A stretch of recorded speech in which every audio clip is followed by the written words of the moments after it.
Hey, what's up, America? So, everybody knows that there are record amounts of people coming across the southern border into the United States. That's a fact. But we're seeing a great increase of people from all over the world, not just South and Central America, people from Central Africa and East Asia and shit like that. And the big question is, how are some of these people able to afford the flight and trip to get to Mexico to cross into the United States when the yearly salary in some of these countries is sometimes about half of what it costs to get here for a plane ticket? So, for instance, the country of Afghanistan, the average fucking yearly salary is between $500 and $2,500 a year, give or take. But a flight from Islamabad, Pakistan, the closest working international airport, to Mexico City costs almost $2,000, give or take. Which means an entire year's salary would be needed to get here, plus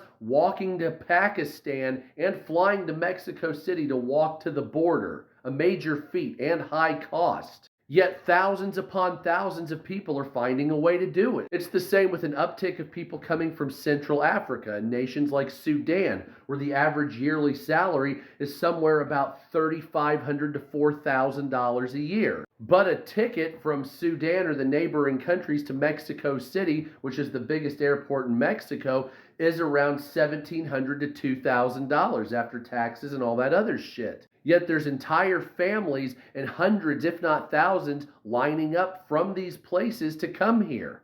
But how do they have the money to get there? Because it seems like there's almost no way to get that many people over here having to live and struggle in that country as well as save up to fly with all your possessions, meanwhile trying to avoid political persecution to get to Mexico City to cross in throngs. So I'm really asking the question, I'd like to know, how is this happening? How are so many people from the most impoverished places in the world suddenly finding money to get to Mexico City or a surrounding area to walk up across the American borders? Anybody asked that question yet? Because in my mind, it just seems perplexing how it's possible to save up that money in certain environments and make it that far, especially if you're fleeing war-torn areas and a lot of these individuals don't have information or paperwork. So how did you make it that far across that many miles of oceans and international borders without any identification? Any thoughts on that? Just a question.